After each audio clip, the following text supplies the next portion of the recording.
ഹജ്ജിന് വേണ്ടി നമ്മുടെ നാടുകളിൽ നിന്ന് നമ്മുടെ സഹോദരങ്ങൾ, നമ്മുടെ അയൽവാസികൾ, നമ്മുടെ കുടുംബക്കാർ, നമ്മുടെ പരിചയക്കാർ ഹജ്ജിന് വേണ്ടി ഒരുങ്ങുകയും പലരും പുറപ്പെടുകയും ചെയ്യുകയാണ്. ഈ ഒരു സമയത്ത് നമ്മൾ മനസ്സിലാക്കേണ്ട വളരെ സുപ്രധാനമായ ഒന്ന് രണ്ട് വിഷയങ്ങളാണ് ഇന്നത്തെ ഖുതുബയിൽ നിങ്ങളോട് ഉണർത്താൻ ആഗ്രഹിക്കുന്നത്. അല്ലാഹു സുബ്ഹാനഹു വ തആല പരിശുദ്ധ ഖുർആനിൽ സൂറത്ത് ആല ഇമ്രാനിൽ പറയുകയാണ്, ഇന്ന അവ്വല ബൈത്തിൻ വുദിഅ ലിന്നാസ്, ജനങ്ങൾക്ക് വേണ്ടി ആദ്യമായി നിർമ്മിക്കപ്പെട്ട ഭവനം ലല്ലദി ബിബക്കത മുബാറക, അത് അനുഗ്രഹീതമായ ബക്കയാണ് എന്നാണ് പരിശുദ്ധ ഖുർആൻ പറയുന്നത്. വഹുദൽ ലിൽ ആലമീൻ, ആ ബക്ക എന്നത് ലോകങ്ങൾക്ക് മുഴുവൻ മാർഗദർശനവുമാണ്, ഹുദയുമാണ് എന്നാണ് അല്ലാഹു സുബ്ഹാനഹു വ തആല പറയുന്നത്. കഅബാലയത്തിൻ്റെ നിർമ്മിതി എപ്പോഴാണ്? ഇബ്രാഹിം അലൈഹിസ്സലാത്തു വസ്സലാം അല്ല യഥാർത്ഥത്തിൽ കഅബ നിർമ്മിക്കുന്നത്. ഇബ്രാഹിം അലൈഹിസ്സലാത്തു വസ്സലാമിനെയും മുന്നേ കഅബാലയം സ്ഥിതി ചെയ്യുന്നുണ്ട്. പിന്നീട് പല ചരിത്ര ഗ്രന്ഥങ്ങളും പറയുന്നതനുസരിച്ച് നൂഹ് അലൈഹിസ്സലാത്തു വസ്സലാമിൻ്റെ കാലഘട്ടത്തിലുണ്ടായ വെള്ളപ്പൊക്കത്തിൽ ആ കഅബാലയം തകർന്നു പോകുകയും അതിൻ്റെ കെട്ടിടം തകർന്നു പോകുകയും പിന്നീട് അല്ലാഹു സുബ്ഹാനഹു വ തആല ഇബ്രാഹിം അലൈഹിസ്സലാത്തു വസ്സലാമിനെ കൊണ്ട് അത് പുനർനിർമ്മാണം നടത്തുകയും ചെയ്തു എന്നതാണ് പറയപ്പെടുന്നത്. യഥാർത്ഥത്തിൽ പ്രിയപ്പെട്ടവരെ, അതിൻ്റെ തൊട്ടടുത്ത ആയത്തിൽ അല്ലാഹു സുബ്ഹാനഹു വ തആല പറയാൻ, ഫീഹി ആയാതും ബയ്യിനാത്ത്, ആ കഅബാലയത്തിൽ, ആ പരിശുദ്ധമായ കഅബയിൽ ജനങ്ങൾക്ക് വേണ്ടി അള്ളാഹുവിനെ ആരാധിക്കുവാൻ ഒന്നാമതായി ഉണ്ടാക്കപ്പെട്ട ബക്കയിൽ, മക്കയിൽ, കഅബയിൽ ഒരുപാട് ദൃഷ്ടാന്തങ്ങളുണ്ട്, ഒരുപാട് വ്യക്തതകളുണ്ട്.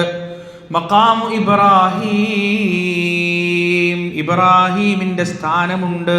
ഇബ്രാഹിം അലൈഹിസ്സലാത്തു വസ്സലാം നിന്ന സ്ഥലമുണ്ട്. ഉംറയും ഹജ്ജും ചെയ്തവർക്കൊക്കെ അറിയാം, കഅബാലയം തവാഫ് ചെയ്യുന്ന സമയത്ത് അവിടെ ഒരു സ്തൂപം പോലെ നമുക്ക് കാണാൻ സാധിക്കും. അതിൻ്റെ ഉള്ളിൽ ഇബ്രാഹിം അലൈഹിസ്സലാത്തു വസ്സലാം നിന്നിരുന്നു എന്ന് പറയപ്പെടുന്ന ഒരു കല്ലോ ഒരു സ്ഥലമാണ്. അവിടെ കാലടയാളവും നമുക്ക് കാണാൻ സാധിക്കും.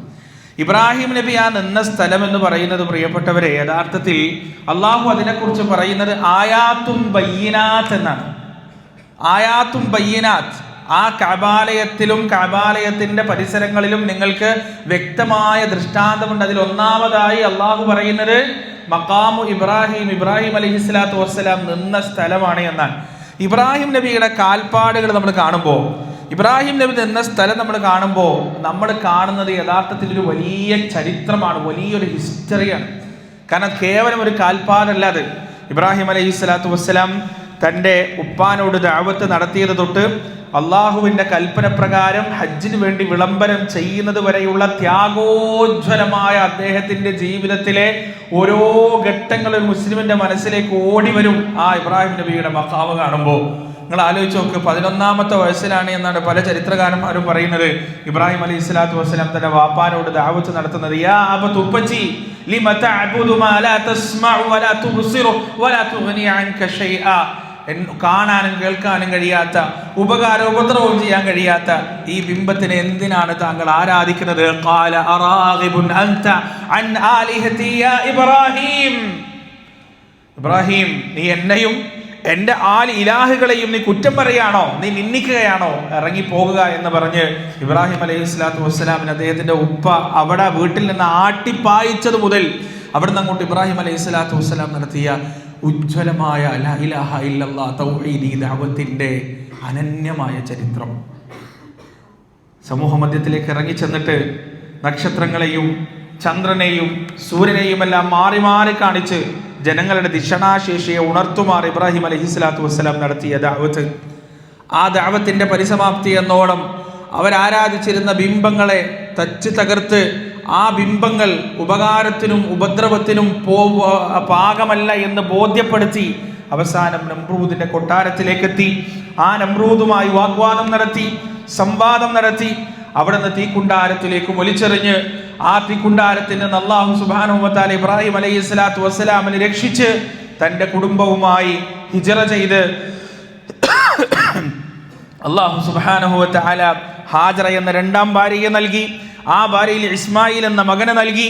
പിന്നീട് അദ്ദേഹത്തിന്റെ ജീവിതത്തിലുള്ള വ്യക്തിപരമായ പരീക്ഷണം ആ ഉമ്മയെയും മകനെയും മക്കയിലേക്ക് ചെന്നാക്കാൻ പറഞ്ഞു. അവിടുന്ന് ഇസ്മായിൽ അലൈഹിസ്സലാത്തു വസ്സലാമിന്റെ കഴുത്തിൽ കത്തി വെക്കാൻ പറഞ്ഞു. ഇതെല്ലാം ഇബ്രാഹിം അലൈഹിസ്സലാത്തു വസ്സലാം ഒന്നിനു പിറകെ ഒന്നായി എല്ലാം അനുസരിച്ചു. ജീവിതത്തിന്റെ എല്ലാ മേഖലയിലും അല്ലാഹു സുബ്ഹാനഹു വ തആലയെ തലങ്ങും വിലങ്ങും ഇബ്രാഹിം അലൈഹി സ്വലാത്തു വസ്സലാം അനുസരിച്ചു. അവസാനം അല്ലാഹു ഇബ്രാഹിം നബിയുടെ അവസാനത്തെ ദൗത്യങ്ങൾ അദ്ദേഹത്തെ ഏൽപ്പിച്ചു. എന്താണ് ദൗത്യം? കഅബാലയത്തിന്റെ പുനർനിർമ്മാണം. കല്ല് കയ്യിലേക്ക് എടുത്തു വെക്കാൻ ഇസ്മായിൽ അലൈഹി സ്വലാത്തു വസ്സലാം പാകമായപ്പോ അല്ലാഹു വാപ്പാനോടും മകനോടും പറഞ്ഞു, നിങ്ങൾ ഈ കഅബാലയത്തിന്റെ നിർമ്മാണം നടത്തുക. ആ കഅബാലയത്തിന്റെ നിർമ്മാണം ആ വാപ്പയും മകനും കൂടി നടത്തിയ ആ ചരിത്രമാണ് പ്രിയപ്പെട്ടവരെ കഅബാലയത്തിന്റെ ചരിത്രം. ആ കഅബ തന്നെയാണ് നമ്മൾ ഇന്ന് കാണുന്ന കഅബ. ഇബ്രാഹിം അലൈഹി സ്വലാത്തു വസ്സലാം ആ കഅബാലയത്തിന്റെ പുനർനിർമ്മാണം നടത്തിയിട്ട് അതിന്റെ അവസാനത്തിൽ അള്ളാഹുവിനോട് പ്രാർത്ഥിക്കുന്ന പ്രാർത്ഥന റബ്ബ് സുബ്ഹാനഹു വ തആല പരിശുദ്ധ ഖുർആനിൽ നമുക്ക് പറഞ്ഞു തരുന്നുണ്ട്. അള്ളാഹു പറയാൻ, وَإِذْ يَرْفَعُ إِبْرَاهِيمُ الْقَوَاعِدَ مِنَ الْبَيْتِ وَإِسْمَاعِيلُ رَبَّنَا تَقَبَّلْ مِنَّا إِنَّكَ أَنْتَ السَّمِيعُ الْعَلِيمُ. ഇബ്രാഹിം എന്ന വാപ്പയും ഇസ്മായിൽ എന്ന മകനും കഅബാലയത്തിന്റെ പണി പൂർത്തിയാക്കിയപ്പോ, കഅബാലയത്തിന്റെ നിർമ്മാണം പൂർത്തിയാക്കിയപ്പോൾ അവരതാ അള്ളാഹുവിനോട് പ്രാർത്ഥിക്കുകയാണ്, റബ്ബനാ, ഞങ്ങളുടെ രക്ഷിതാവേ, തഖബ്ബൽ മിന്നാ, ഞങ്ങളിൽ നിന്ന് നീ ഇത് സ്വീകരിക്കണമേ, ഇന്നക അൻതസ് സമീഉൽ അലീം, ഞങ്ങളുടെ ഇഖ്ലാസിനെ, ഞങ്ങളുടെ പ്രാർത്ഥനയെ, ഞങ്ങളുടെ ആത്മാർത്ഥതയെ, ഞങ്ങളുടെ പരിശ്രമത്തെ, ഞങ്ങളുടെ പ്രവർത്തനത്തെ എല്ലാം അറിയുകയും കേൾക്കുകയും ചെയ്തവനാണ് നീ. റബ്ബനാ, ചേർന്നില്ല ഞങ്ങളുടെ രക്ഷിതാവേ, വജഅൽനാ മുസ്ലിമൈനി ലക്, ഞങ്ങളെ നീ മുസ്ലിമുകളാക്കുകയും ചെയ്യണമേ, നിനക്ക് കീഴ്പ്പെട്ടവരാക്കുകയും ചെയ്യണമേ. വല്ലാത്തൊരു പ്രാർത്ഥനയാണ് പ്രിയപ്പെട്ടവരെ. സ്വന്തം മകന്റെ കഴുത്തിൽ അള്ളാഹുവിന്റെ കൽപ്പന പ്രകാരം കത്തിവെക്കാൻ തയ്യാറായ വാപ്പയാണ് പ്രാർത്ഥിക്കുന്നത്. സ്വന്തം കഴുത്തിലേക്ക് അള്ളാഹുവിന്റെ കൽപ്പന പൂർത്തീകരിക്കുന്നതിന് വേണ്ടി വാപ്പയുടെ കയ്യിലെ കത്തി സ്വീകരിക്കാൻ തയ്യാറായ മകനാണ് പ്രാർത്ഥിക്കുന്നത്. റബ്ബനാ, ഞങ്ങളുടെ രക്ഷിതാവേ, വജഅൽനാ മുസ്ലിമൈനി ലക്, ഞങ്ങളെ നീ നിനക്ക് വേണ്ടി കീഴ്പ്പെട്ട രണ്ടാളുകളാക്കി തീർക്കണമേ. വമിൻ ദുർരിയത്തിനാ ഉമ്മതൻ മുസ്ലിമതൻ ലക്, ഞങ്ങളുടെ സന്താന പരമ്പരകളിൽ നിന്ന് നിനക്ക് ഇഷ്ടപ്പെട്ടൊരു വിഭാഗത്തെ, നിനക്ക് കീഴ്പ്പെടുന്ന ഒരു വിഭാഗത്തെ നീ ഉണ്ടാക്കുകയും ചെയ്യണേ റബ്ബേ. വരിനാ മനാസികനാ, ഞങ്ങളുടെ കർമ്മങ്ങൾ നീ ഞങ്ങൾക്ക് പഠിപ്പിച്ചു തരികയും ചെയ്യണേ അല്ലാ. വതുബ് അലൈനാ, ഞങ്ങൾക്ക് നീ പുറത്തു തരണേ റബ്ബേ. ഇന്നക അൻതത് തവ്വാബുർ റഹീം, നീ എല്ലാം പൊറുക്കുന്നവനും കരുണാനിധിയുമാണ്. അവിടെ വെച്ച് ഇബ്രാഹിം നബി നടത്തിയ അടുത്ത പ്രാർത്ഥന, റബ്ബനാ, ഞങ്ങളുടെ രക്ഷിതാവേ, വബഅത്നാ ഫീഹിം, എൻ്റെ സന്താന പരമ്പരയിൽ. കഅബാലയത്തിന്റെ പണി പൂർത്തിയാക്കിയിട്ട് ആ കഅബാലയത്തിന്റെ പരിസരത്ത് വെച്ച് ഇബ്രാഹിം അലൈഹി സ്വലാത്തു വസ്സലാം നടത്തിയ അതിസുപ്രധാനമായ ഒരു പ്രാർത്ഥനയാണ്. എന്താണ്? വബഅത് ഫീഹിം, അല്ലാഹുവേ, എൻ്റെ സന്താന പരമ്പരയിൽ നീ ഒരു പ്രവാചകനെ, വബഅത് ഫീഹിം റസൂലൻ മിൻഹും, എൻ്റെ സന്താന പരമ്പരയിൽ നീ ഒരു പ്രവാചകനെ ഉയർത്തിക്കൊണ്ടുവരണേ റബ്ബേ, നീ ഒരു നബിയെ ഉയർത്തിക്കൊണ്ടുവരണേ റബ്ബേ. യത്ലൂ അലൈഹിം ആയാതിക്, അവർക്ക് നിന്റെ ആയത്ത് ഓതി കൊടുക്കുന്ന, വയുഅല്ലിമുഹുൽ കിതാബ വൽ ഹിക്മ, നിന്റെ കിതാബും നിന്റെ ഹിക്മത്തും പഠിപ്പിച്ചു കൊടുക്കുകയും ചെയ്യുന്ന, വയുസക്കീഹിം, എന്നിട്ട് അവരെ ശുദ്ധീകരിക്കുകയും ചെയ്യുന്ന ഒരു പ്രവാചകനെ ഈ ഇസ്മായിലിന്റെ സന്താന പരമ്പരയിൽ നീ കൊണ്ടുവരണേ അല്ലാ. ഇന്നക അൻതൽ അസീസുൽ ഹകീം, നീ പ്രതാപിയും യുക്തിമാനുമാണ്. ഇതൊരു വല്ലാത്ത പ്രാർത്ഥനയാണ്. ഈ പ്രാർത്ഥനയുടെ ഉത്തരം എന്നോണമാണ് അബ്ദുൽ മുത്തലിബിന്റെ മകൻ അബ്ദുള്ളയുടെ മകനായി അഷ്റഫുൽ ഖൽഖ്, ലോകത്തിന്റെ കാരുണ്യം മുഹമ്മദ് റസൂലുള്ളാഹി സ്വല്ലല്ലാഹു അലൈഹി വസല്ലമയുടെ ജനനവും നിയോഗവും ഉണ്ടാകുന്നത് ഈ പ്രാർത്ഥനയുടെ ഉത്തരമായിട്ടാണ്. ഈ പ്രാർത്ഥനയുടെ അള്ളാഹുവിന്റെ ഇജാബത്തായിട്ടാണ് റസൂലുള്ളാഹി സ്വല്ലല്ലാഹു അലൈഹി വസല്ലം വരുന്നത്. ഇബ്രാഹിം നബിയുടെ രണ്ട് താഴ്വഴികൾ നിങ്ങളൊന്ന് പരിശോധിച്ച് നോക്കും. ഇബ്രാഹിം നബിയുടെ രണ്ടാമത്തെ മകൻ ഇസ്ഹാഖ് അലൈഹി സ്വലാത്തു വസ്സലാം. ഇസ്ഹാഖ് അലൈഹി സ്വലാത്തു വസ്സലാമിന്റെ പാരമ്പര്യത്തിൽ ഒരുപാട് പ്രവാചകന്മാർ വന്നതായി കാണാൻ കഴിയും. ഇസ്ഹാഖ് നബിയുടെ മകനാണ് യാക്കൂബ്. യാക്കൂബ് അലൈഹി സ്വലാത്തു വസ്സലാമിന്റെ മകനാണ് യൂസുഫ് അലൈഹി സ്വലാത്തു വസ്സലാം. ആ പരമ്പരയിലാണ് പിന്നീട് മൂസാ നബിയും ഹാറൂൻ നബിയും സുലൈമാൻ നബിയും ദാവൂദ് നബിയും അയ്യൂബ് നബിയും സക്കരിയ നബിയും ഇല്യാസ് നബിയും യൂനുസ് നബിയും എല്ലാം ആ പരമ്പരയാണ് അങ്ങത്തോടുണ്ടാവുന്നത്. ഈസാ അലൈഹി സ്വലാത്തു വസ്സലാം വരെ. ഈസാ അലൈഹി സ്വലാത്തു വസ്സലാമിന്റെ സമകാലീന യഹ്യ അലൈഹി സ്വലാത്തു വസ്സലാമും ഈസാ അലൈഹി സ്വലാത്തു വസ്സലാമും വരെ ആ പരമ്പരയിൽ എണ്ണമറ്റ പ്രവാചകന്മാർ വന്നിട്ടുണ്ട്. എന്നാൽ ഇബ്രാഹിം അലൈഹി സ്വലാത്തു വസ്സലാമിന്റെ ഈ പ്രാർത്ഥനക്ക് അല്ലാഹു സുബ്ഹാനഹു വ തആല ഉത്തരം ഒളിപ്പിച്ചു വെച്ചത് ഇസ്മായിൽ അലൈഹി സ്വലാത്തു വസ്സലാം എന്ന പ്രവാചകന് ശേഷം പിന്നീട് കാലങ്ങൾക്കിപ്പുറം, നൂറ്റാണ്ടുകൾക്കിപ്പുറം, സഹസ്രാബ്ദങ്ങൾക്കിപ്പുറം സകല പ്രവാചകത്വത്തിന്റെയും നാന്തി കുറിക്കുന്ന, സകല പ്രവാചകത്വങ്ങളുടെയും അന്ത്യം കുറിക്കുന്ന, ലോകത്തെ ഏറ്റവും ശ്രേഷ്ഠനായ പ്രവാചകൻ, ലോകത്തെ ഏറ്റവും ഉന്നതനായ സൃഷ്ടി, ലോകത്തെ ഏറ്റവും പരിശുദ്ധമായ പടപ്പ്, ആ പടപ്പ് ജനിക്കുന്നത് ഇബ്രാഹിം അലൈഹി സ്വലാത്തു വസ്സലാം കഅബാലയത്തിന്റെ പണി പൂർത്തിയാക്കിയതിനു ശേഷം അള്ളാഹുവിനോട് നടത്തിയ പ്രാർത്ഥനക്ക് ഉത്തരമായി കൊണ്ടാണ് മുഹമ്മദ് റസൂലുള്ളാഹി സ്വല്ലല്ലാഹു അലൈഹി വസല്ലമയുടെ ജനനമുണ്ടാകുന്നത്. റസൂലുള്ളാഹി സ്വല്ലല്ലാഹു അലൈഹി വസല്ലമയുടെ ജനനവും കഅബാലയത്തിന്റെ നിർമ്മിതിയും തമ്മിൽ അതുകൊണ്ട് അഭേദ്യമായ ബന്ധമുണ്ട്. ആ കഅബാലയത്തിന്റെ നിർമ്മിതിക്ക് ശേഷം ഇബ്രാഹിം അലൈഹി സ്വലാത്തു വസ്സലാം ചോദിച്ച ചില ചോദ്യങ്ങൾ അല്ലാഹു സുബ്ഹാനഹു വ തആല അതേപടി ഉത്തരം നൽകിയിട്ടുണ്ട്. അതിലേറ്റവും ഇസ്സത്തുള്ള ഉത്തരമാണ് പ്രിയപ്പെട്ടവരെ മുഹമ്മദ് റസൂലുള്ളാഹി സ്വല്ലല്ലാഹു അലൈഹി വസല്ലമയുടെ ജനനവും നിയോഗവും. അല്ലാഹു സുബ്ഹാനഹു വ തആല ആ പ്രവാചകന്റെ ഉത്തമ അനുയായികളായി ജീവിക്കാനും അതുപോലെ മരിക്കാനും നമുക്ക് ഏവർക്കും തൗഫീഖ് നൽകുമാറാകട്ടെ. സ്വഭാവത്തിലും നിലപാടിലും കർമ്മങ്ങളിലും എല്ലാം എല്ലാം എല്ലാം റസൂലുള്ളാഹി സ്വല്ലല്ലാഹു അലൈഹി വസല്ലമയുടെ മാതൃക പിൻപറ്റുന്ന ഭാഗ്യവാന്മാരുടെ കൂട്ടത്തിൽ അല്ലാഹു സുബ്ഹാനഹു വ തആല നമ്മെ ഏവരെയും ഉൾപ്പെടുത്തുമാറാകട്ടെ. പ്രിയപ്പെട്ടവരെ, എന്നിട്ട് കഅബാലയത്തിനെ കുറിച്ച് സംസാരിച്ചിട്ട് അല്ലാഹു പറയാൻ, വമൻ ദഖലഹു കാന ആമിനാ, ആരതിൽ പ്രവേശിച്ചുവോ, കഅബാലയത്തിൽ ആര് പ്രവേശിച്ചുവോ, കാന ആമിന, അവൻ നിർഭയനായിരിക്കുന്നു. അള്ളാഹുവിന്റെ ശിക്ഷ കഅബാലയത്തിലേക്ക് ഇറങ്ങുകയില്ല, അള്ളാഹുവിന്റെ അദാബ് കഅബാലയത്തിലേക്ക് ഇറങ്ങുകയില്ല, അള്ളാഹുവിന്റെ ലഅനത്ത് കഅബാലയത്തിലേക്ക് ഇറങ്ങുകയില്ല. ആര് കഅബാലയത്തിന്റെ പരിസരത്തേക്ക് പ്രവേശിച്ചുവോ അവൻ അതാ നിർഭയനായിരിക്കുന്നു എന്നാണ് അള്ളാഹു പറയുന്നത്. വലില്ലാഹി അലന്നാസി ഹിജ്ജുൽ ബൈത്തി മൻ ഇസ്തതാഅ ഇലൈഹി സബീല, ആർക്കാണോ ആരോഗ്യം കൊണ്ടും സമ്പത്ത് കൊണ്ടും കഴിവ് ലഭിക്കുന്നത് അവർ കഅബാലയത്തിൽ ചെന്ന് ഹജ്ജ് നിർവഹിക്കുക എന്നത് ജനങ്ങൾക്ക് അള്ളാഹുവിനോടുള്ള ബാധ്യതയാണ്, നിർബന്ധ കർമ്മമാണ് എന്ന് ഈ ആയത്തിൽ അല്ലാഹു സുബ്ഹാനഹു വ തആല പറയുകയാണ്.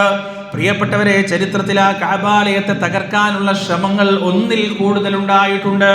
അതിൽ വളരെ പ്രധാനപ്പെട്ട ശ്രമത്തെക്കുറിച്ച് അല്ലാഹു സംസാരിക്കുന്നുണ്ട്. അലം തറ കൈഫ ഫഅല റബ്ബുക ബിഅസ്ഹാബിൽ ഫീൽ അലം യജഅൽ കൈദഹും ഫീ തദ്ലീൽ വഅർസല അലൈഹിം ത്വയ്റൻ നബാബീൽ തർമീഹിം ബിഹിജാറത്തിൻ മിൻ സിജ്ജീൽ ഫജഅലഹും കഅസ്ഫിൻ മഅകൂൽ.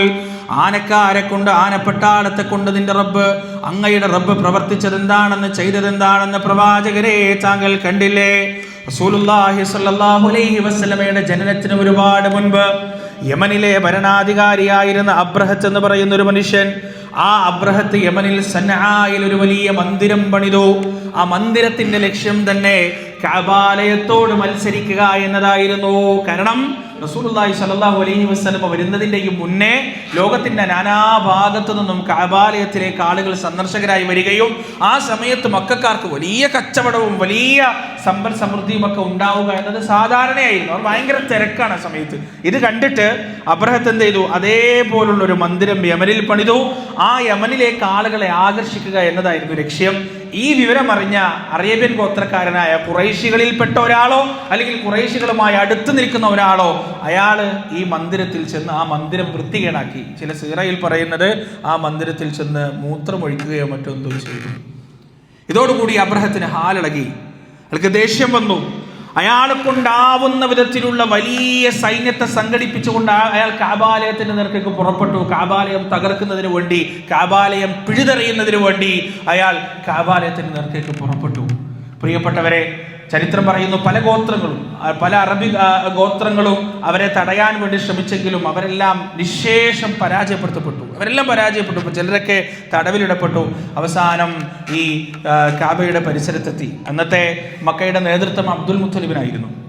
അബ്ദുൽ മുത്തലിബ്, ആ പരിസരത്തുണ്ടായിരുന്ന അബ്ദുൽ മുത്തലിബിന്റെ അടക്കമുള്ള ഒട്ടകങ്ങളെയും ആടുകളെയും മുഴുവൻ അബ്രഹത്തിന്റെ പട്ടാളം പിടിച്ചെടുത്തു.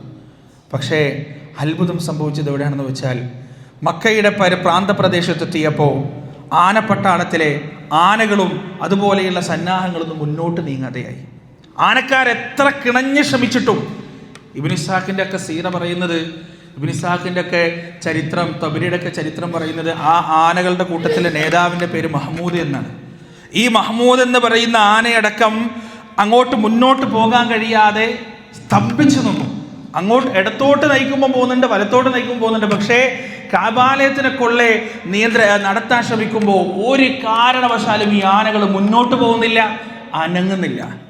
അതവിടെ ഉറച്ചു നിൽക്കാൻ. അങ്ങനെയാണ് അബ്രഹത്ത് മക്കയിലെ അബ്ദുൽ മുത്തലിബിനെ വിളിച്ചു വരുത്തുന്നതും സംസാരിക്കുന്നതൊക്കെ. അബ്ദുൽ മുത്തലിബിനെ വിളിച്ചു വരുത്തിയിട്ട് അദ്ദേഹത്തെ കണ്ടപ്പോൾ തന്നെ, അബ്ദുൽ മുത്തലിബിനെ കണ്ടപ്പോൾ തന്നെ അബ്രഹത്തിന് ഭയങ്കര ബഹുമാനം, ആദരവൊക്കെ തോന്നി. കാരണം അദ്ദേഹത്തിന്റെ ആ വസ്ത്രധാരണവും അദ്ദേഹത്തിന്റെ ആ അറബികളുടെ ആ മര്യാദയും കാര്യങ്ങളൊക്കെ കണ്ടിട്ട് അബ്രഹത്തിന് അദ്ദേഹത്തോട് സംസാരിച്ചു, അബ്ദുൽ മുത്തലിബോട് സംസാരിച്ചു. നിങ്ങൾക്ക് എന്തെങ്കിലും എന്നോട് പറയാനുണ്ടോ? അബ്ദുൽ മുത്തലിബ് പറഞ്ഞത്, എനിക്ക് എൻ്റെ ഒട്ടകത്തെ തിരിച്ചു പോകണം. അബ്ദുറത്ത് പറഞ്ഞു, ഞങ്ങൾ ഒട്ടകത്തെ പിടിച്ചെടുക്കാനല്ല വന്നത്, ഞാൻ കാബ തകർക്കാനാണ് വന്നത്. അതിനെക്കുറിച്ച് നിങ്ങൾക്കൊന്നും പറയാനില്ലേ? അതിനെക്കുറിച്ച് എനിക്കൊന്നും പറയാനില്ല. അതെന്താ കാരണം? ഒട്ടകം എൻ്റെതാണ്, കാബ അള്ളാൻ്റെതാണ്. ആലോചിച്ച് നോക്ക്, നമുക്കുണ്ടോ ഈ തവക്കുല്? ഒട്ടകം എൻ്റെതാണ്, അതെനിക്ക് തിരിച്ചു വേണം. കാബ അള്ളാൻ്റെതാണ്, അത് അള്ളാഹ് സംരക്ഷിക്കും. എനിക്ക് ആ വിഷയത്തിൽ യാതൊരു സംശയമില്ല. ഗോത്രങ്ങളോട് മുഴുവൻ അബ്ദുൽ മുത്തലിബ് പറഞ്ഞു, നിങ്ങളെ പണി നോക്കിക്കോ, കാബ സംരക്ഷിക്കേണ്ട പണി അള്ളാൻ്റെതാണ്, അള്ളാഹ് ചെയ്തോളും. ആ കില്ല പിടിച്ചിട്ട് അയാൾ ആ അബ്ദുൽ മുത്തലിബ് വന്ന് പ്രാർത്ഥിച്ചു എന്നാണ്, പടച്ചോനെ ഈ ബൈത്ത് നിന്റെതാണ്, നീയാണ് ഇതിനെ സംരക്ഷിക്കുക. അബ്ദുൽ മുത്തലിബ് മുശ്രിക്കാണ്, ശിർക്ക് ചെയ്യുന്ന മനുഷ്യനാണ്. ഇസ്ലാം വന്നിട്ട് പോലും ആവിർഭാവം പോലും ഉണ്ടായിട്ടില്ല. ആ അബ്ദുൽ മുത്തലിബിന്റെ പ്രാർത്ഥനയ്ക്ക് അല്ലാഹു സുബ്ഹാനഹു വ തആല ഉത്തരം നൽകി.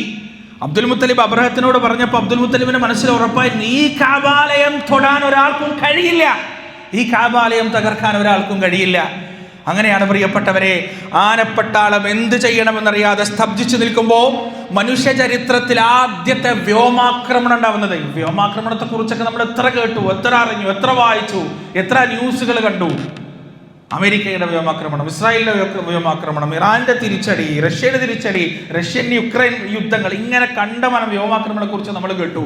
മനുഷ്യൻ സാങ്കേതിക വിദ്യയുടെ ഉത്തുംഗതയിലെത്തി നിൽക്കുമ്പോൾ അതൊക്കെ ഉപയോഗിച്ച്, എയർഫോഴ്സ് ഉപയോഗിച്ച്, മിസൈലുകൾ ഉപയോഗിച്ചൊക്കെ നടത്തുന്ന വ്യോമാക്രമണം. പക്ഷെ ഇതൊന്നും ഇല്ലാത്ത ഒരു കാലഘട്ടത്തിൽ അലക്സാണ്ടർ ചക്രവർത്തി പോലും തിരിഞ്ഞു നോക്കിയിട്ടില്ലാത്ത ആ ഹിജാസിന്റെ മണ്ണിൽ അല്ലാഹു സുബ്ഹാനഹു വ തആല പക്ഷികളെ ഉപയോഗിച്ച് വ്യോമാക്രമണം നടത്തി. അതാണ് പരിശുദ്ധ ഖുർആൻ അല്ലാഹു പറയുന്നത്, അലം തറ കൈഫ ഫഅല റബ്ബുക ബിഅസ്ഹാബിൽ ഫീൽ അലം യജഅൽ കൈദഹും ഫീ തദ്ലീൽ وأرسل عليهم طيرا نبابيل ترميهم بحجارة من سجيل فجعلهم كعصف مأكول. അബാബീൽ പക്ഷികളെ അല്ലാഹു നിയോഗിക്കുകയാണ് ചൂളക്കല്ലുകളുമായി ആബാബീൽ പക്ഷികളെ അജ്ഞാതരായ അന്നത്തെ അറബികളോ ആ നാട്ടുകാരോ ആ പ്രദേശത്തുകാരോ ആർക്കും പരിചയമില്ലാത്ത വിചിത്രമായ അജ്ഞാതമായ പക്ഷികളെ അല്ലാഹു നിയോഗിക്കുകയാണ്. അവയുടെ കാലുകളിൽ ചൂളക്കല്ലുകൾ അല്ലാഹു നൽകുകയാണ്. ആകാശ ലോകത്ത് നിന്നത് അവരതാ ആ ചൂളക്കല്ലുകൾ ആനപ്പട്ടാളത്തിന് നേർക്കേക്കിടുകയാണ്. വഅർസല അലൈഹിം ത്വയ്റൻ നബാബീൽ തർമീഹിം ബിഹിജാറത്തിൻ മിൻ സിജീൽ ഫജഅലഹും കഅസ്ഫിൻ മഅകൂൽ. ആ ചൂളക്കല്ലുകൾ താഴേക്ക് പതിച്ച് അർവായുധ സന്നാഹത്തോടെ വന്ന സൈന്യമത ചവച്ചരക്കപ്പെട്ട വൈക്കോൽ കൂനകൾ പോലെയായി മാറുകയാണ്. അല്ലാഹുവിന്റെ ഇടപെടൽ ഇന്നുണ്ട്. കാബാലയത്തിന്റെ നേർക്കേക്ക് ഒരു ആക്രമണം ഉണ്ടായി കഴിഞ്ഞാൽ പ്രിയപ്പെട്ടവരെ, അതിനെ തകർക്കാൻ, അതിനെ നേരിടാൻ ഒരു റഡാറിന്റെ ആവശ്യമില്ല, ഒരു ബാലിസ്റ്റിക് മിസൈലിന്റെ ആവശ്യമില്ല, ഒരു ഡിഫൻസ് സിസ്റ്റത്തിന്റെ ആവശ്യമില്ല. അള്ളാഹ് നേരിടും എന്ന് കരുതി ഇതൊന്നും നമ്മൾ ഉണ്ടാക്കി വെക്കണ്ടെന്നല്ല പറഞ്ഞത്. ഇതൊക്കെ ഉണ്ടാക്കി വെക്കുന്നത് മുസ്ലിം ഉമ്മത്തിന്റെയും ഭരണാധികാരികളെയും ബാധ്യതയാണ്. പക്ഷേ എങ്ങാനും ഒരു അക്രമം ഉണ്ടായിക്കഴിഞ്ഞാൽ പ്രിയപ്പെട്ടവരെ, ആ കഅബാലയത്തെ കൃത്യമായി സംരക്ഷിക്കാൻ അതിന്റെ നാഥന് കഴിയുമെന്ന കാര്യത്തിൽ യാതൊരു സംശയവും വേണ്ട. അല്ലാഹു സുബ്ഹാനഹു വ തആല സംരക്ഷിക്കും. ചരിത്രം അത് തന്നെയാണ് നമുക്ക് എന്നും കാണിച്ചു തന്നിട്ടുള്ളതും പറഞ്ഞു തന്നിട്ടുള്ളതും. അല്ലാഹു സുബ്ഹാനഹു വ തആല ഹജ്ജിന് പോകുന്നവർക്ക് ആ കഅബയുടെ ചരിത്രം ഉൾക്കൊണ്ട് ആ കഅബയുടെ നാഥനോട് ഹൃദയമടുപ്പിച്ച് ആ കഅബയുടെ നാഥനുമായി അഭേദ്യമായ ബന്ധമുണ്ടാക്കി തൗഹീദ് ഉറച്ചുകൊണ്ട് നാട്ടിലേക്ക് തിരിച്ചു വരാൻ റബ്ബ് സുബ്ഹാനഹു വ തആല നമ്മുടെ സഹോദരങ്ങൾക്ക് ഏവർക്കും തൗഫീഖ് നൽകുമാറാകട്ടെ. ഹജ്ജിന് പോകാൻ ഒരുപാട് ആഗ്രഹം ഉണ്ടായിട്ടും ഉംറക്ക് പോകാൻ ഒരുപാട് ആഗ്രഹം ഉണ്ടായിട്ടും സാമ്പത്തികവും ശാരീരികവുമായ ബുദ്ധിമുട്ടുകൾ കൊണ്ട് അത് സാധിക്കാതെ ഇരിക്കുന്ന നമ്മുടെ സഹോദരങ്ങൾ ഒരുപാടുണ്ട്. അല്ലാഹു സുബ്ഹാനഹു വ തആല അവരുടെ ആഗ്രഹം ഏറ്റവും പെട്ടെന്ന് സമീപ ഭാവിയിൽ തന്നെ പൂർത്തീകരിക്കുകയും ചെയ്യുമാറാകട്ടെ. വനസ്തഗ്ഫിറുല്ലാഹ ലി വലക്കും വഅൻ ജമീഇൽ മുസ്ലിമീന അജ്മഈൻ വസ്തഗ്ഫിറൂഹു ഇന്നഹു ഹുവൽ ഗഫൂറുർ റഹീം. സഹോദരങ്ങളെ, നമ്മുടെ സഹോദരങ്ങൾ ഹജ്ജിന് പുറപ്പെട്ട് അവർ ഇഹ്റാമിലേക്ക് പ്രവേശിച്ചു കഴിഞ്ഞാൽ ആ ഇഹ്റാം തുടങ്ങി, ഹജ്ജിൻ്റെ ഇഹ്റാം തുടങ്ങി അവർ ജംറയിൽ കല്ലെറിയുന്നത് വരെ പറഞ്ഞുകൊണ്ടേയിരിക്കുന്ന തൽബിയത്ത്. നമ്മളിപ്പോൾ ഹജ്ജിൻ്റെ വീഡിയോ ഒക്കെ ടി വിയിൽ ഓണാക്കുമ്പോൾ നമ്മളിങ്ങനെ കേൾക്കുന്ന തൽബിയത്ത് ലബ്ബൈക് അല്ലാഹുമ്മ ലബ്ബൈക് ലബ്ബൈക ലാ ശരീക ലക ലബ്ബൈക് ഇന്നൽ ഹംദ വന്നിഅമത ലക വൽ മുൽക ലാ ശരീക ലക്. ആ വാക്ക് നിങ്ങൾ നോക്ക്. ആ തൽബിയത്തിൻ്റെ വചനങ്ങൾ യഥാർത്ഥത്തിൽ ഇസ്ലാം ഏറ്റവും പ്രധാനമായി കാണുന്ന ഒരു ആദർശത്തെ ആവർത്തിച്ച് വിളംബരം ചെയ്യാൻ. ലബ്ബൈക് അല്ലാഹുമ്മ ലബ്ബൈക്. അല്ലാഹുവേ, നിന്റെ വിളി, നീ ഇബ്രാഹിം അലൈഹിസ്സലാത്തു വസ്സലാമിലൂടെ വിളിച്ച ആ വിളിക്ക് ഉത്തരം നൽകിയിട്ട് ഞാനിതാ വന്നിരിക്കാൻ. എനിക്ക് ഒരുപാട് പലർക്കും ഉള്ളതുകൊണ്ട് പറയാനുള്ളത് എന്താണ്? എത്ര വലിയ പണക്കാരനാണെങ്കിലും എത്ര വലിയ രാജാവാണെങ്കിലും റബ്ബേ, ഇട്ടുമൂടാനുള്ള സമ്പത്ത് നീ എനിക്ക് തന്നിട്ടുണ്ട്. എനിക്കൊരുപാട് വസ്ത്രങ്ങളുണ്ട്, സൗകര്യങ്ങളുണ്ട്. പക്ഷേ ആ വസ്ത്രങ്ങളൊക്കെ ഒഴിവാക്കി ഞാനിതാ ഈ വെള്ളയും നീ പറഞ്ഞതുപോലെ ഒരു വെള്ള തുണി കൊടുത്ത്, ഒരു വെള്ള തുണി ശരീരത്തിലേക്ക് വിരിച്ച് ടെൻറ്റിൽ ഞാൻ കഴിഞ്ഞുകൂടാൻ. മുസ്ദലിഫയിലേക്ക് ആകാശം നോക്കിയിട്ടാണ് ഹാജിമാർ കിടന്നുറങ്ങുക. ആ സമയത്തൊക്കെ ഈ തൽബിയത്ത് ഇങ്ങനെ ആവർത്തിച്ചുകൊണ്ടേയിരിക്കണം. തൽബിയത്തിൻ്റെ ലബ്ബൈക് അല്ലാഹുമ്മ ലബ്ബൈക്. അല്ലാഹുവേ, ഞാനിതാ വന്നിരിക്കുന്നു നിന്റെ വിളിക്ക് ഉത്തരം നൽകിയിട്ട്. എന്തിനാണ് ഞാൻ വന്നത്? ഒരു കാര്യം പ്രഖ്യാപിക്കാൻ. എന്താണ് ആ കാര്യം? ലബ്ബൈക ലാ ശരീക ലക ലബ്ബൈക് ലബ്ബൈക ലാ ശരീക ലക ലബ്ബൈക്. അല്ലാഹുവേ, ഞാൻ വന്നത് നിനക്കൊരു പങ്കുകാരുമില്ല എന്ന് പ്രഖ്യാപിക്കുന്നതിന് വേണ്ടിയിട്ടാണ്. നിനക്കൊരു പങ്കുകാരുമില്ല എന്ന് ആവർത്തിച്ച് പ്രഖ്യാപിക്കുന്നതിന് വേണ്ടിയിട്ടാണ് റബ്ബേ ഞാൻ വന്നത്.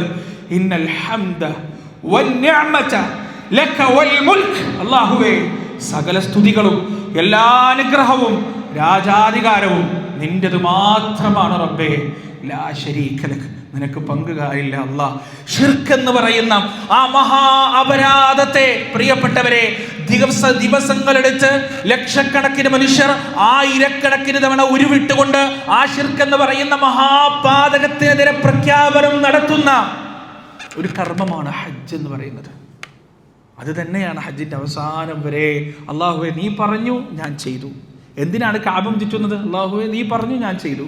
എന്തിനാണ് സഅയ് ചെയ്യുന്നത്? അല്ലാഹുവേ നീ പറഞ്ഞു ഞാൻ ചെയ്തു. എന്തിനാണ് മിനയിൽ താമസിക്കുന്നത്? അല്ലാഹുവേ നീ പറഞ്ഞു ഞാൻ ചെയ്തു. എന്തിനാണ് അറഫയിൽ കൈകൾ ഉയർത്തിപ്പിടിച്ചുകൊണ്ട് പ്രാർത്ഥിക്കുന്നത്? അല്ലാഹുവേ നീ പറഞ്ഞു ഞാൻ ചെയ്തു. ഹജ്ജിന്റെ ആത്മാവാണ് അറഫാ ദിനം. ഹജ്ജ് എന്ന് പറയുന്നത് അറഫയാണ്. ആ അറഫാ ദിനത്തിൽ മുഴുവൻ ചെയ്യാനുള്ളത് എന്താണ്? ആ അറഫാ ദിനത്തിൽ അള്ളാഹുവിന്റെ മുന്നിൽ കൈ ഉയർത്തിക്കൊണ്ട് റസൂലുള്ളാഹി സ്വല്ലല്ലാഹി അലൈഹി വസല്ലമ തന്റെ കക്ഷങ്ങളുടെ വെളുപ്പ് കാണുമാറ് കൈകൾ ആകാശത്തേക്ക് ഉയർത്തിക്കൊണ്ട് പ്രാർത്ഥിച്ചു എന്നാണ്. അവിടെ വിളിക്കാനുള്ളത് ഒരേ ഒരു വിളിയാണ്, യാ അല്ലാഹ് യാ അല്ലാഹ് യാ അല്ലാഹ്. അറിയാം, മൊയ്തീൻ ശൈഖ് വിളിയില്ല, CM മടവൂരിന്റെ വിളിയില്ല, മമ്പറത്ത് തങ്ങളെ വിളിയില്ല, ബദരീങ്ങളെ വിളിയില്ല, ഉഹദീങ്ങളെ വിളിയില്ല. യാ അല്ലാഹ് യാ അല്ലാഹ് യാ അല്ലാഹ് എന്ന് മാത്രം. എന്റെ പ്രിയപ്പെട്ടവരെ, ഹജ്ജിന്റെ മർമ്മപ്രധാനമായ ദിവസത്തിൽ റസൂലുള്ളാഹി സ്വല്ലല്ലാഹി അലൈഹി വസല്ലം മുസ്ലിം ഉമ്മത്തിനോട് ചെയ്യാൻ പറഞ്ഞത് അള്ളാഹുവിനോട് പ്രാർത്ഥിക്കുക എന്നതാണ്, അള്ളാഹുവിനോട് ദുആ ചെയ്യുക എന്നതാണ്. ആരാധനയുടെ മജ്ജ, ആരാധനയുടെ മർമ്മം, ആരാധനയുടെ എല്ലാം അത് ദുആയാണ്. ആ അറഫാ ദിനത്തിൽ രാവിലെ മുതൽ വൈകുന്നേരം വരെ കൈ ഉയർത്തിക്കൊണ്ട് അള്ളാഹുവിനോട് പ്രാർത്ഥിച്ചൊരു മനുഷ്യൻ നാട്ടിലേക്ക് വന്നിട്ട് അള്ളാഹുവിന് പുറമെ മറ്റുള്ളവരെ വിളിച്ചു പ്രാർത്ഥിക്കുമ്പോൾ എത്രമാത്രം വലിയ നഷ്ടമാണ് ആ മനുഷ്യന് സംഭവിക്കുന്നത്. പ്രിയപ്പെട്ടവരെ, എത്രമാത്രം വലിയ അപരാധമാണ് ആ മനുഷ്യന്റെ ജീവിതത്തിൽ സംഭവിക്കുന്നത്. ഹജ്ജ് എന്ന് പറഞ്ഞാൽ തൗഹീദിന്റെ വിളംബരമാണ്. ഈ തൗഹീദ് വിട്ടിട്ടുള്ള പ്രയാണത്തിന്റെ ദുരന്തമൊന്നും ഉമ്മത്ത് മനസ്സിലാക്കിയിട്ടില്ല, മുസ്ലിം ഉമ്മത്ത് മനസ്സിലാക്കിയിട്ടില്ല. നമ്മളെ സംബന്ധിച്ചിടത്തോളം കള്ളു കുടിച്ചും കഞ്ചാവ് അടിച്ചും നടക്കുന്ന മഹാ തോന്നിവാസയാണ്, അതിലൊരു സംശയമില്ല. പക്ഷെ ഈ തൗഹീദിൽ വെള്ളം ചേർത്തവനോ, ഈ തൗഹീദിൽ വെള്ളം ചേർത്തവനോ, അള്ളാഹുവിനെ മാത്രം വിളിക്കേണ്ട സ്ഥാനത്ത് മറ്റുള്ളവരെ വിളിക്കുന്നവനോ, ഓ നല്ല മുത്തഖിയാണ്, ഓനൊരു കുഴപ്പമില്ല, ഓനായിട്ട് മുആമലാത്തിനൊരു പ്രശ്നമില്ല, ഓന് പറഞ്ഞു കൊടുക്കേണ്ട കാര്യമില്ല, ഓനെ നന്നാക്കേണ്ട കാര്യമില്ല. എൻ്റെ പ്രിയപ്പെട്ടവരെ, എൻ്റെ പ്രിയപ്പെട്ട മുസ്ലിങ്ങളെ, ഒരു മനുഷ്യൻ ജീവിതത്തിൽ കള്ളുകുടിച്ചോ, കഞ്ചാവടിച്ചോ, വ്യഭിചരിച്ചോ, കട്ടോ, കൊലപാതകം നടത്തിയോ, ഇതെല്ലാം തെറ്റാണ്, പാപമാണ്. പക്ഷേ അള്ളാഹു ഉദ്ദേശിച്ചാൽ അവന് പുറത്തു കൊടുക്കും. പക്ഷേ അള്ളാഹുവിന് പുറമെയുള്ളവരെ വിളിച്ചു പ്രാർത്ഥിച്ച് ശിർക്ക് ചെയ്ത് അള്ളാഹുവിൽ പങ്കു ചെയ്ത് ചേർത്തിട്ട് ഒരു മനുഷ്യൻ പശ്ചാത്തപിക്കാതെ മരണപ്പെട്ടു പോയാൽ അവന് മാപ്പില്ല, അവന് നരകത്തിൽ നിന്ന് മോചനമില്ല, അവൻ ഒരിക്കലും ഒരു മോചനവും രക്ഷയുമില്ല. അതുകൊണ്ട് ഈ ഹജ്ജിൻ്റെ അവസരത്തിലും ഹജ്ജിന് പുറപ്പെടുന്നവരോടും ഹജ്ജിന് ഒരുങ്ങുന്നവരോടൊക്കെ നമുക്ക് പ്രധാനമായും പറയാനുള്ളത് ലാ ഇലാഹ ഇല്ലല്ലാഹ് ശരിയാക്കണേ എന്നാണ്. അവരോട് നമുക്ക് പറയാനുള്ളത് അതാണ്, ലാ ഇലാഹ ഇല്ലല്ലാഹ് ശരിയാക്കണേ. ആ ലാ ഇലാഹ ഇല്ലല്ലാഹ് പ്രഖ്യാപിക്കാനും മൂട്ടുറപ്പിക്കാനും വേണ്ടിയിട്ടാണ് പോകുന്നത്. ലാ ഇലാഹ ഇല്ലല്ലാഹ് ഇല്ലാതെ ഹജ്ജില്ല. ആ ലാ ഇലാഹ ഇല്ലല്ലാഹയാണ് ഹജ്ജിൽ മുഴുവൻ പ്രഖ്യാപിക്കുകയും ചെയ്യുന്നത്. പ്രിയപ്പെട്ടവരെ, ഹജ്ജിൻ്റെ പ്രവാചകന്റെ മുന്നേ ഹജ്ജ് ചെയ്തിരുന്നവർ അവർ പറഞ്ഞ തൽബിയത്ത് എന്താണ്? ലബ്ബൈക് അല്ലാഹുമ്മ ലബ്ബൈക് ലബ്ബൈക ലാ ശരീക ലക ഇല്ലാ ശരീകൻ ഹുവ ലക തംലികുഹു വമാ മലക്. അവർ പറഞ്ഞിരുന്ന തൽബിയത്താണ്. അവരും പറഞ്ഞു ലബ്ബൈക് അല്ലാഹുമ്മ ലബ്ബൈക്, അല്ലാഹുവേ ഞങ്ങൾ വന്നു, ലബ്ബൈക ലാ ശരീക ലക്, നിനക്ക് പങ്കുകാരിൽ ആരായി പറയുന്നത്? അബൂജഹലും ഉത്ബത്തും ഷൈബത്തും ലാ ശരീക ലക് എന്ന് പറഞ്ഞു. എന്നിട്ട് അതിൻ്റെ ഇപ്പുറത്ത് അവർ പറഞ്ഞു എന്ത്? ഇല്ലാ ശരീകൻ ഹുവ ലക തംലികുഹു വമാ മലക്. പക്ഷേ ഒരു തരത്തിലുള്ള പങ്കുകാർ നിനക്കുണ്ട്. ഏതു തരത്തിലുള്ള പങ്കുകാർ? ആ പങ്കുകാർ നിന്റെ അധീനതയിലുള്ളവരാണ്, നീ കൊടുത്ത കഴിവ് കൊണ്ട് സഹായിക്കുന്നവരാണ്. കേരളത്തിൻ്റെ മുസ്ലിം ഉമ്മത്തിന്റെ മഹാഭൂരിപക്ഷം വരുന്ന മനുഷ്യരുടെ വിശ്വാസത്തിന്റെ അപജയം എവിടെയാണെന്നറിയോ പ്രിയപ്പെട്ടവരെ?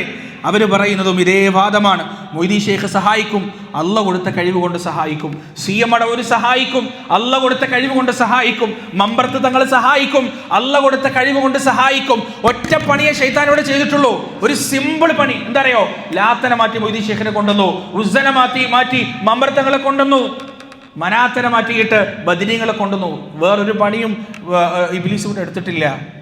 പ്രിയപ്പെട്ടവരെ, മുസ്ലിം ഉമ്മത്തിലേക്ക് ശിർക്ക് കടന്നു വരില്ല എന്ന് റസൂലുള്ളാഹി സ്വല്ലല്ലാഹു അലൈഹി വസല്ലമ ഗ്യാരണ്ടി തന്നിട്ടില്ല കേട്ടോ. ശരിക്കും മനസ്സിലായിക്കോ? ഇബ്രാഹിം അലൈഹി സ്വലാത്തു വസ്സലാം, കറകളഞ്ഞ മുവഹിദ ഇബ്രാഹിം അലൈഹി സ്വലാത്തു വസ്സലാം പടുത്തുയർത്തിയ കാബാലത്തിന്റെ അകത്ത് 300 ചില്ലാന വിഗ്രഹങ്ങൾ ഉണ്ടായിരുന്നത്. 300 ചില്ലാന വിഗ്രഹങ്ങൾ. ആ വിഗ്രഹങ്ങൾ മുഴുവൻ തച്ചു തകർത്തിട്ടാണ് ബിലാൽ റളിയല്ലാഹു അൻഹു കാബാലത്തിന് മുകളിൽ കയറി ബാങ്ക് വിളിച്ചത്. അല്ലാഹു സുബ്ഹാനഹു വ തആല കാത്തിരക്ഷിക്കട്ടെ. ആ കഅബാലയത്തിലേക്ക് വിഗ്രഹങ്ങൾ തിരിച്ചു വരും എന്ന ഒരു മുന്നറിയിപ്പ് റസൂലുള്ളാഹി സ്വല്ലല്ലാഹു അലൈഹി വസല്ലം നമുക്ക് നൽകിയിട്ടുണ്ട്. ആ കഅബാലയം തകർക്കപ്പെടുമെന്ന മുന്നറിയിപ്പ് റസൂലുള്ളാഹി സ്വല്ലല്ലാഹു അലൈഹി വസല്ലം നമുക്ക് നൽകിയിട്ടുണ്ട്. അന്ത്യനാളിൻ്റെ അവസാനത്തെ അടയാളങ്ങളിൽപ്പെട്ട ഒരു അടയാളമാണ് അല്ലാഹു ആ കഅബക്ക് മേലെയുള്ള സംരക്ഷണം പിൻവലിക്കും. കഅബ തകർക്കാനുള്ള അനുമതി അതിൻ്റെ ശത്രുക്കൾക്ക് അല്ലാഹു സുബ്ഹാനഹു വ തആല നൽകും. അന്ന് ജീവിച്ചിരിക്കുന്ന മുസ്ലിം ഉമ്മത്തിനെ സംബന്ധിച്ചിടത്തോളം പ്രിയപ്പെട്ടവരെ, എത്ര വലിയ വേദനയും എത്ര വലിയ പരീക്ഷണമായിരിക്കും. ജിദ്ദ കടലിടുക്കിലേക്ക് കഅബാലയത്തിൻ്റെ ഓരോ കല്ലുകളും വലിച്ചെറിയപ്പെടുമെന്ന് റസൂലുള്ളാഹി സ്വല്ലല്ലാഹു അലൈഹി വസല്ലം. ആ കഅബൻ തകർക്കാൻ വരുന്ന ഭരണാധികാരിയുടെ മുഖം എൻ്റെ കണ്ണിൽ ഇങ്ങനെ കാണുന്നുണ്ടെന്ന് റസൂലുള്ളാഹി സ്വല്ലല്ലാഹു അലൈഹി വസല്ലം പറഞ്ഞിട്ടുണ്ട്. യാ അല്ലാഹ്, അത്രയും വലിയ ഫിത്നകളും ഫസാദുകളും വരുന്നതിൻ്റെ മുന്നേ റബ്ബേ, ഈമാനോടെ ഇഖ്ലാസോടെ മുഅ്മിനായി മരണപ്പെടാനുള്ള തൗഫീഖ് നീ ഞങ്ങൾക്ക് നൽകണേ അല്ലാഹ്. അല്ലാഹുവേ, ഈമാൻ നശിപ്പിക്കപ്പെടുന്ന, ഈമാൻ ഇല്ലാതെയാക്കപ്പെടുന്ന പരീക്ഷണങ്ങളിൽ നിന്ന് ഞങ്ങളെ നീ കാത്തുരക്ഷിക്കുകയും ചെയ്യണേ അല്ലാഹ്.